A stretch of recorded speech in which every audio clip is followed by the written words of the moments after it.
Good Friday morning. Let's go over Thursday's corrections before you get into your week 29 assessment.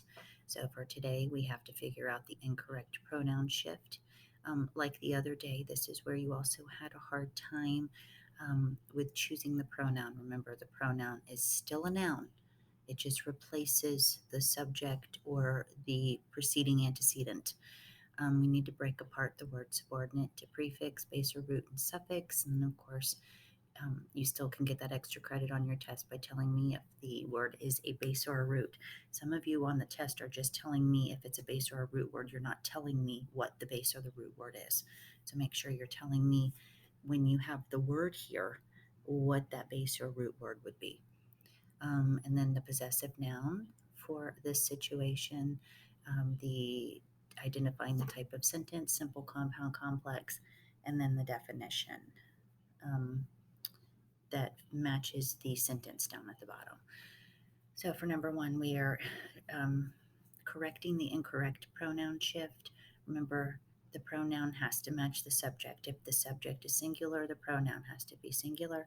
If the subject is plural, the pronoun has to be plural. Okay, so right here, let me grab my pen. The captain, along with her teammates, believes that their new coach, will help the team win.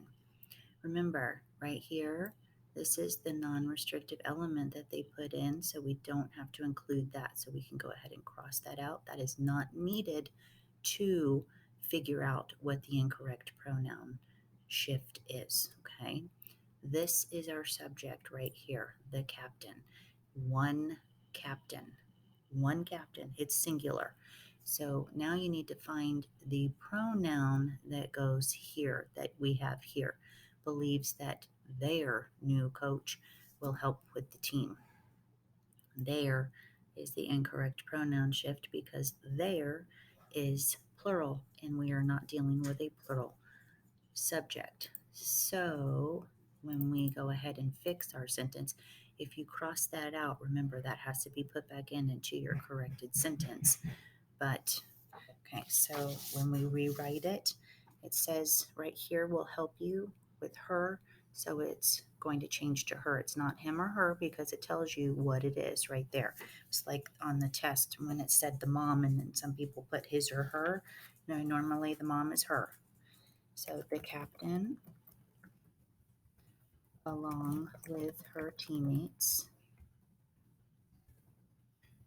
believes that her new coach will help the team win.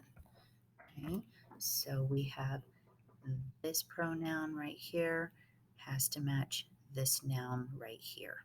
Okay, so we have subordinate, so we need to do prefix, base, root, suffix. Of course, the prefix is sub. Don't forget your corncob skewers. And then ATE.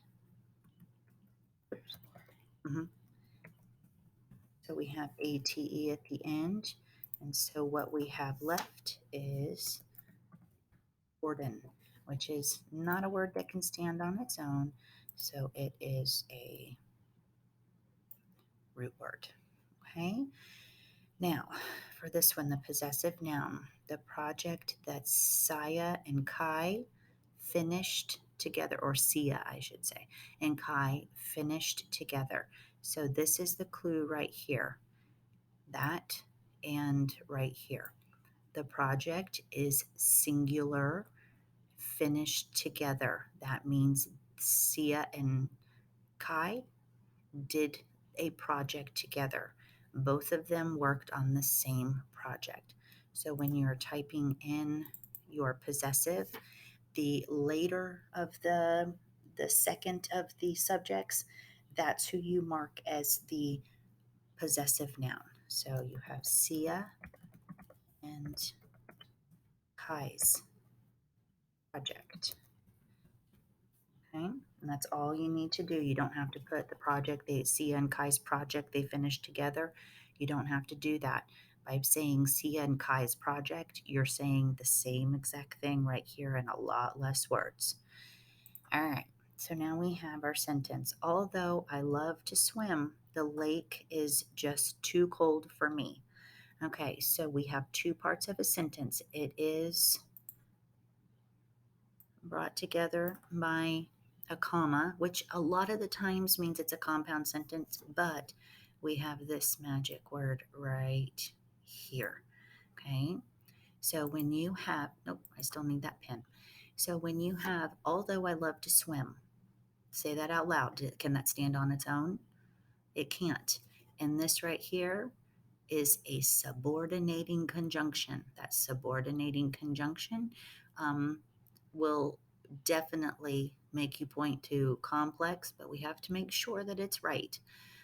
Usually, a complex sentence is one whole sentence, it is not brought together by a comma. But in this case, the subordinating conjunction is at the beginning, so that's why it was brought together by a comma.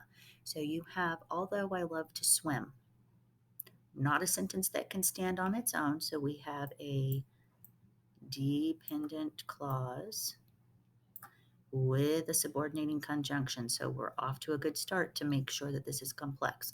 So the lake is just too cold for me. Can that stand on its own?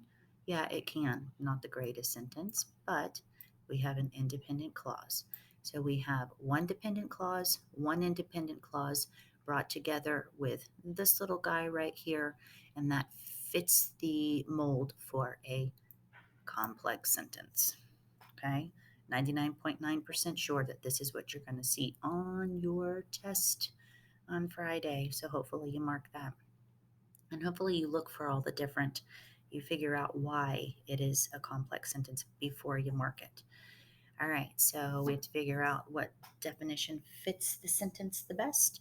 So there were revolutionary effects once the internet was introduced to the public. Okay, so all of them are verbs, no process of elimination there with the part of speech. Okay, so introduced to the public. Um, let's see. So that was made known to the public. So let's see. To cause to know, to make known by name. Oh, want to keep that. To bring to the attention of, especially for the first time. Let's see. Or to bring something into use. All right. Let's see. There were revolutionary effects once the internet was introduced to the public. All right, so this is right here, number 3. Number 3 is to bring something into use. When it was introduced to the public, it was brought to the public for the public to use. Now, none of y'all know that time when the internet was introduced, because it's always been here since you've been alive. So, but people like me that have been around for a little bit of time remember that when it was introduced to the public or brought to the public's attention to use. Okay, it was told as something, or told to us as something that we can use, and boy do we ever. All right, so go over everything. Remember, when you're taking your test, you are more than welcome to use any of these videos from the week. More than welcome to use any of your notes. I implore you to. That means I am begging you to.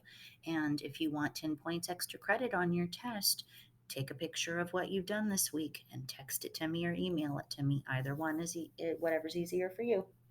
I will talk to you soon. Good luck on your test. Bye. Have a good weekend, too.